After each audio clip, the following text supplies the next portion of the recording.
Good morning. I want to talk about Trump. It's been a while since I've made a video, and I'm just really I'm excited, and this is why.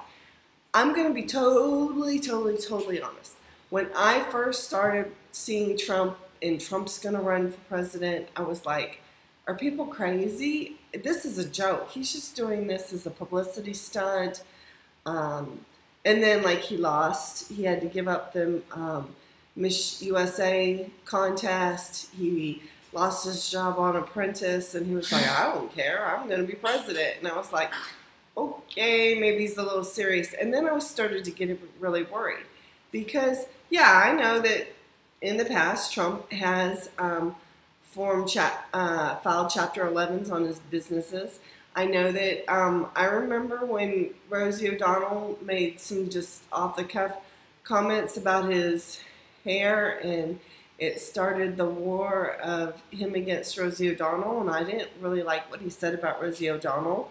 Um, and there have been other things. I'm like, this is a joke. And then on top of that, he bragged about um, paying the Clintons to be at his wedding, and I'm like, he gave money to the Clintons.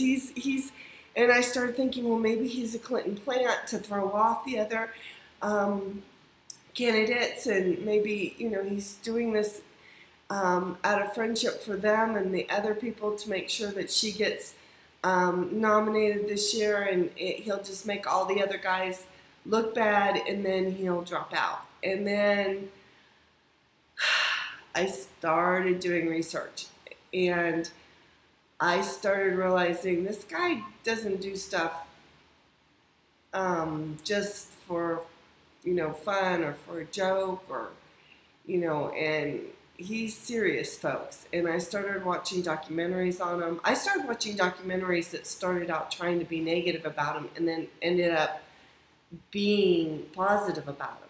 I started looking up videos of his wife, and I saw one of his wife taking on Joy Behar, and I was like, you go, girl, because Joy Behar is not my most favorite person in the whole wide world. And so I started actually watching whole entire interviews with him, watching whole entire debates with him, watching entire speeches that he made. And I was like, okay, it's not what the media is portraying, even Fox News. And I get it, because I was right there. I was ready to do a video 2 weeks ago and be screaming at Rubio and Cruz to get your act together, pull together, throw support one way or another, figure out which one of you is more likely to A, beat Donald Trump, B, beat Clinton, and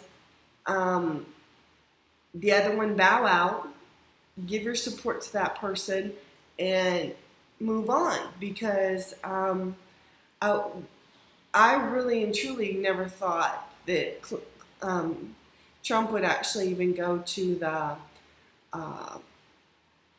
elections. I thought he'd never make it that far. And then, like, he's winning, and I'm like, oh my God. And I was like, who are these people who are voting for Trump? What is going on? Why are people voting for Trump? And that's why I started looking into it. And the fact is, he is saying things that people are frustrated with big government, and we want changed. I'm very frustrated with the last 8 years of Obama. Very frustrated, and very, I am praying every day for my country. And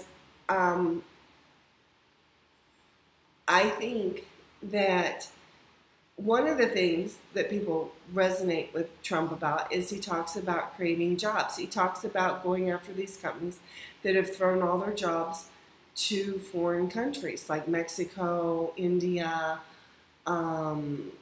even I live in Colombia, South America, and I think it's AT&T, has an office in Bogota to answer phone calls. has a call center for phone calls. My brother-in-law worked there, and so it's not it's not a joke anymore, because it's not just, at first they're like, oh, it's just the low-level jobs that nobody wants, but it's not. Call center jobs in the U.S. were decent paying jobs. I had a call center job when I was working my way through college, so, and I got paid a decent pay. I got paid like $12 an hour plus commissions and stuff on what we sold. So that's not a low level flipping burgers for $6 an hour, $8 an hour job. And I might have got more, but that the thing is, and he addressed that Carrier air conditionings are going to take jobs over, and he's just saying what everybody else has been saying. If American companies want to take jobs overseas, they're going to have to pay the taxes to bring the merchandise back into the U.S. And yeah, that includes probably his products at Macy's, because some of them are made in China. But yeah, I know about that. So like I said, I've been doing my research. But what you got to understand about the middle class is we want to work. Okay, we're not socialist. We are Democrat. We believe in the democratic process, and we're free enterprise. And we believe that we can work, and if you give us a decent job, we can work hard, and we can work our way up. I can give you an example. I worked in retail. I started out in college my first time. I started out on the floor. I was working my way through college. I ended up, got my degree, and they put me in the management program. I was in the management program. I got offers to go from small stores to bigger stores. And then I worked in banks, and I went from being a teller to the member service person to loan officers, was being groomed for management there. I worked in retail again, and I managed a cosmetic counter. So I worked my way up, and that's what hard-working middle-class people do. We don't want handouts. We don't want to be on the dole, and we don't want our money taken away from us and taxed to give to people who don't want to work. We are not socialists. And I think that that is the big appeal of Donald Trump. And I don't think that people get that. That there are still people in America who believe in free enterprise, who believe in the democratic system, who believe in people working hard and building their lives, and without help from the government, without help and handouts. And they also believe, in turn, don't take my money that I make away for people who don't want to work. And that's different than being uncharitable and saying, I don't want to help somebody who can't work, because there are people who can't work. I have, for example, a dear friend who has a really horrible disease. And in this disease, she gets tumors all over her spine. She cannot, and she's had all these horrible surgeries where they cut the tumors out of her spine. And, she can still walk. She can still move. She has a daughter, and she's actually homeschooling her daughter. But as far as work, no, she can't go out and do the jobs. She couldn't do the jobs that I did, even the tellering job where you actually could sit down and had a seat, or the member service job, because she couldn't do a full 8 hours. And I understand that. And yes, I want her to get disability, and I want disabled people to get disability. But do I think that just because you're 16 and you pop out a kid, you should automatically get a check for the rest of your life and be taken care of? And yes, you're taken care of at the poverty level. So no.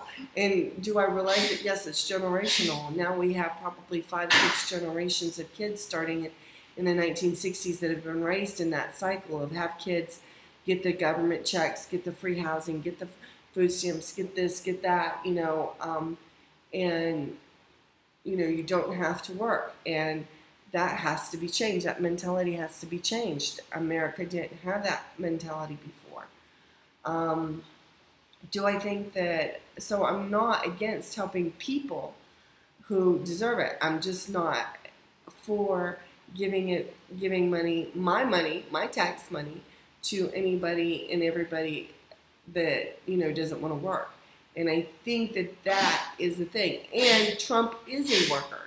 One of his kids said in an interview, you don't go on a three-week golf tournament or golf vacation in the middle of a crisis.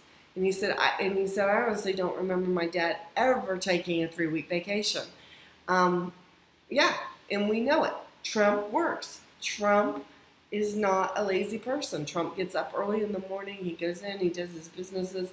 Yeah, he's the boss. So his work is a lot different than, say, that of the guy sweeping the floors or somebody cutting grass for a living. It's not a physical work.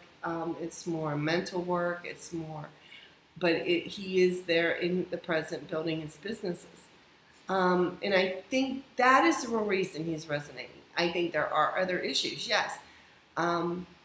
Again, middle class, hardworking people are being hurt by the illegal immigration. And let's face it, there is nothing wrong in saying that illegal immigrants are criminals, because they are. Every last one of them is breaking the immigration laws of our country to come into the country and be there so that they can, and they take advantage of the system. And people are like, oh no, they're not eligible for Social Security. They're not eligible for this. They're not eligible for that. But they pop babies out and then they get checks, okay? And it's checks in the namesake of the kids, but it's still they get money. And I taught in a school that had a large population of illegal immigrants. I know their attitudes. They're not grateful. They're not patriotic towards the U.S. They don't care about the U.S. They look at most Americans, white or black or Asian, as stupid for letting them come in and take everything. They don't appreciate it. And yeah, they actually, I can't remember the name of the big gang, but they were like writing that gang's name on the desk. They were, and there was weird things happening in the school about with the gangs leaving like voodoo stuff at the school and everything. And they were like, are you afraid? And I'm like, I'm not afraid of voodoo. I'm a Christian. There ain't no magic that's going to hurt me. But they were like, ooh, and they thought it was so cool that this gang stuff was coming into the school. And I'm like, this isn't cool, kids. This is bad. And so, yeah, people should come in legally. I don't care who you are, where you're from. I don't care if just because you're physically able to walk across a river or swim across the river and walk across the desert. You shouldn't be able to come into this country. And yeah, my parents, my ancestors, not my parents, because my parents were born in this country, so were my grandparents, but somewhere back along the way, my ancestors are from Ireland, Germany, and a little bit maybe from England. I've never really traced it back, but that's neither here nor there, because now we have a country, we have it established, and we can't afford it. Okay, we can't afford to keep taking them in. Why? Because it's hurting our lower class and our middle class working people. Okay, because yes, they are coming in. They've flooded the market, so therefore, the basics, retail stores, lower level banking jobs. um, all kinds of different jobs that once only had a certain number of people, now has this explosion of people and this possibilities of people for these jobs. And so therefore, they have kept the pay at a very low rate. And not just the pay, but once you get the job, you don't get raises anymore. I was a manager for Kmart. And this is back in the 80s, and it was when Kmart was booming, but we were starting to get the pressure from Walmart.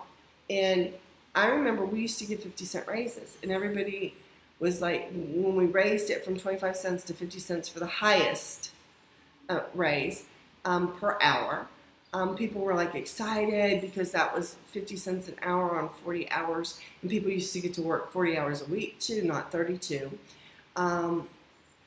50 cents times 40 was 20 extra bucks a week, which is 80 extra bucks a month, and you know, take home, the taxes weren't as bad, and that was, you know, considered a decent raise. Flash forward to the 90s, I was working, you know, in a credit union. I just started, and they lowballed all of us to come into the jobs, but they all promised us 90 days and we get this raise, and they said it's going to be a big raise, it'll be worth it, blah, blah, blah, blah, blah. And so there was like 8 or 10 of us that trained, and we were all new.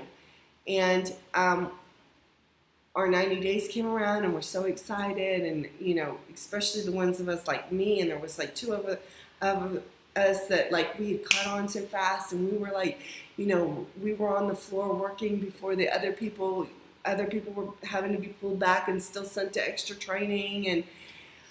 And so we were so excited, and guess what? They said, oh, well, by the way, no, we can't afford to give you a raise. And so it was like, wow, you know, and that is what is going on now. People are not getting raises, so they get in maybe at a higher rate. And see, raising the minimum wage, I do think it's a good thing, but you have to realize people still need cost of living raises. People still need merit raises, and they have disappeared in the entry level and lower level jobs. And the only way actually to improve your income and your standing is to work hard and move up in management. And you know, not everybody does. You've got, you know, maybe 100 workers in a store, in a retail store, right? Well, and you've got 3 positions of management, or 5 positions of management, or 10 positions of management. You still, you know, there's only 1/10 of the population of that workforce.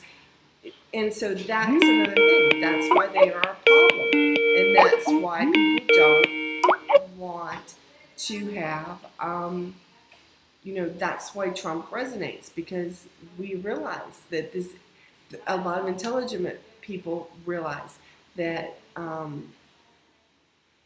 the illegal immigration population is hurting us. And it's a lie that they're all working in a strawberry field somewhere in California picking strawberries, but they are not. They're running Taco Bell.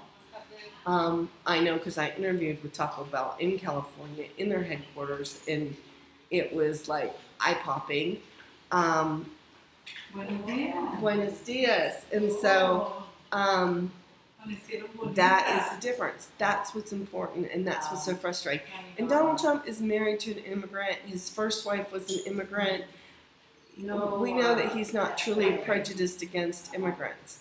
Okay, then there is the problem of ISIS. I think that there are so many people that are screaming at their TVs every time Obama comes on and there's a terrorist attack, and he says, we're not going to call this a terrorist attack. We're not going to say that this is Muslim related. We're not going to say that this has anything to do with ISIS. You know, and it's like, you might not want to say it, but it was ISIS. They beheaded somebody because they were Christian, and which is a hate crime, and pretty much looks like terrorism to me, and yet, there's people that are just so frustrated with that. They're frustrated with getting a lecture. Every time a terrorist attack happens, we, the American people, get lectured and schooled by our president that we can't be prejudiced, that we can't say that this is a Muslim attack or that this is coming from Arabs, when it is. Even in San Bernardino, I'm not going to call this a terrorist attack. And Bernie Sanders and Hillary Clinton both follow that same stupid philosophy. And so Clinton is the only one Trump is the only one that has the guts to call a spade a spade. Black is black, white is white, wrong is wrong, right is right. And a terrorist attack is a terrorist attack. And that is what has to be probably, and it's not racist, it's not prejudiced, I don't hate all Muslims, but when somebody goes in and kills the people that had a baby shower for you, have worked alongside of you, and that's another thing. They want to, when they do want to talk about the terrorists, they always want to say, oh no, this terrorist is just, he was a poor boy in Pakistan, and he was brainwashed by these evil people, and he was uneducated, and that is the real reason why terrorism is being able to go. These people were educated. They were making darn good money in this country. They both had educations. They'd both been to universities, probably recruited in universities. And so that means that no, terrorists, and a lot of the terrorists that have been caught, a lot of the terrorists that have been associated with some of these really horrible crimes are college students, or older, a little bit older, but usually it is at least, in the college student age. So, no, they're not these uneducated, poor kids that have been twisted by poverty and hate, and let's, just so we get the record straight, because Donald Trump's supporters are supposed to be ignorant, uneducated white folk. I have 2 degrees. I have 1 degree in marketing management. That was my first degree. I have a 2nd degree because I went back to school and I got a degree for teaching and education. And because I wanted to go into the schools and make a difference, because I was hearing about all these kids that, can't read, can't write, can't do math. And so I went back to school to make a difference. And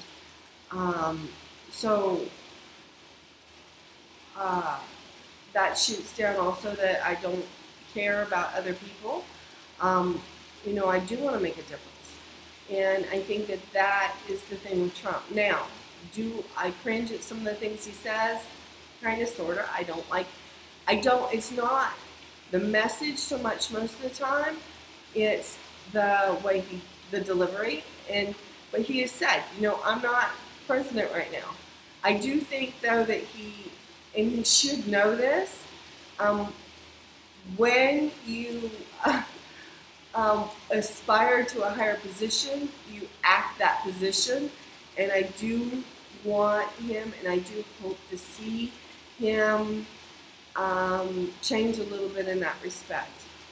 Now, last night he did great in Nevada.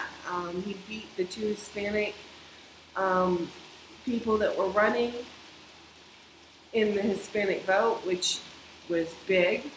I think that everybody feels frustration with Cruz and Rubio because they can't get it together to get their message out. Rubio's message is, I might not have been your first. Somebody was saying it's like, I might not be your first choice, but I'm the best choice. I'm the choice of this senator, or I'm the choice of this governor. Really and truly, people don't care about their governor's endorsements or their senator's endorsements. They care about your message, and his message is just, look, people in the party like me. Well, I think that the Republican Party needs to wake up, because this revolt has been coming a long time. You had the Tea Party movement, you've had other movements throughout that have cost Republicans the vote, because you've had independent groups. Ross Perot's group at one point when he ran, that are saying, we don't like what you're doing anymore. We don't like some of the things you're doing. You need to be more people friendly. You need to be more on the people's side, and you need to care about the issues that we care about. And yes, they do. For example, for the most part, most Republicans do care about lowering taxes, which the middle class really, really cares about, especially thanks to 8 years of Obama. We care about abortion. We believe that abortion is murdering a baby, and we don't want it to be legal. And we certainly don't want our tax dollars to go to it. We care about, but we also care about the environment. This idea that, oh, Republicans don't care about the environment, we let oil drills go up everywhere and anywhere, and we, let big companies do this and that to the government. No, that's not true. And so that is why we like Trump. That's why I like Trump. And actually, I'm really excited. The excitement has probably come in the last 2-3 days, because I'm kind of like, you know what? This guy, one, could probably beat Clinton, which is like a huge thing for me. And number two, it would be interesting to see what a non-politician would and could accomplish if they got in. Because I don't think there's been, when has there, everybody has been a politician in the last, 100 years? Nobody else has done anything else or made anything else. It's all been politicians. So, and I think that we're tired of that. And I think also, as a Republican, I hope, I know Donald has to do something to fight the racist label. I don't believe he's a racist. I think that if people went and looked at his company's hiring records and hiring practices, they would find a lot of, excuse me just one second.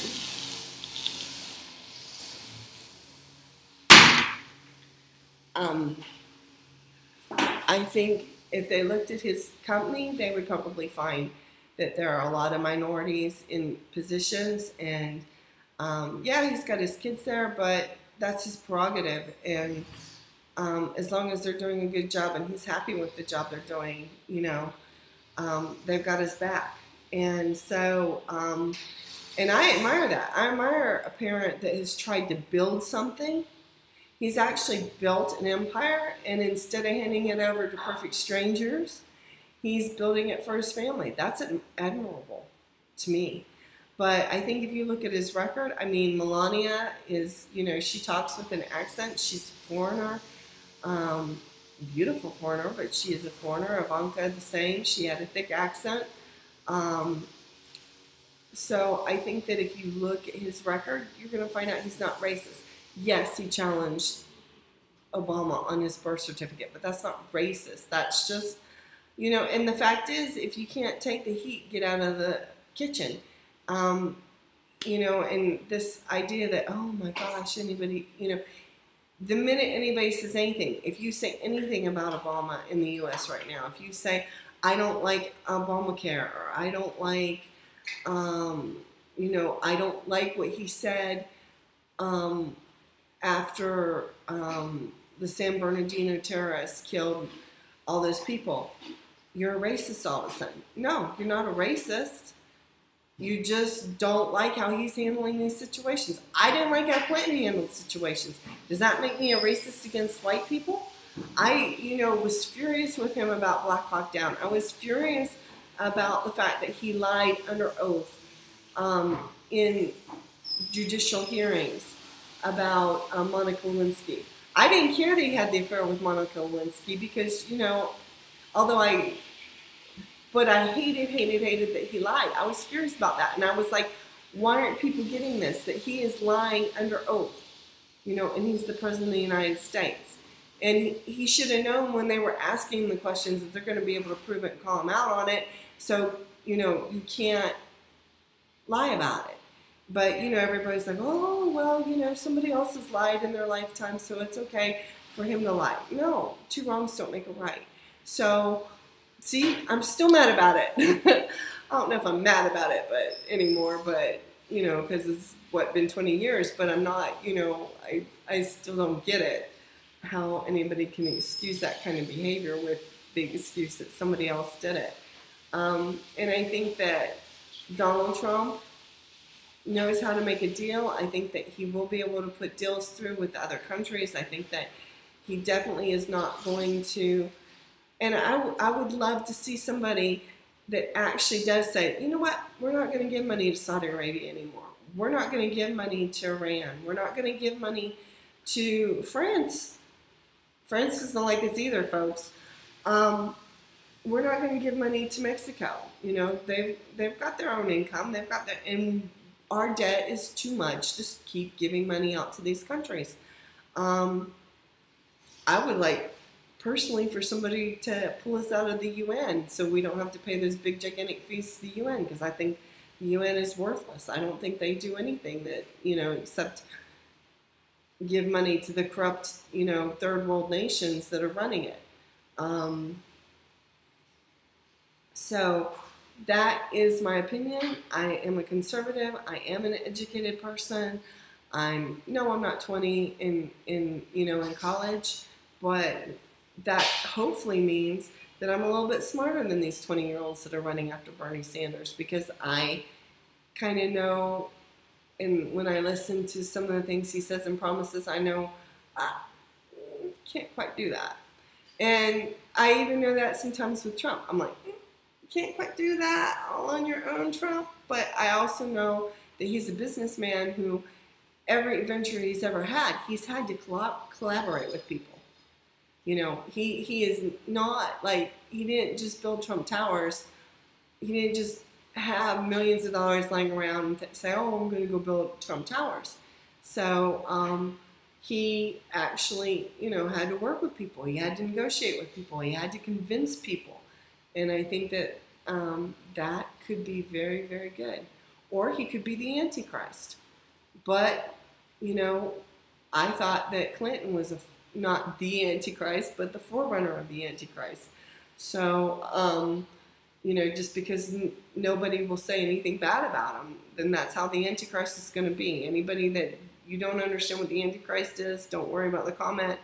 But basically, just so you know, when the Antichrist comes, everybody will be blinded by his evilness, and no matter what evil he does, everybody's going to be like, ah, he's so wonderful. And so, yeah, and maybe that is Trump, you know, because he's got some Teflon to him. I'll admit that, and there are things that he does that I don't like. But when I look at the alternative of having Clinton in office, I had 8 years of Clinton, and yes, I associate her with her husband and everything he did. And Bernie Sanders is a full-out, dyed, totally socialist, blames Wall Street for everything. Get over yourself, Bernie.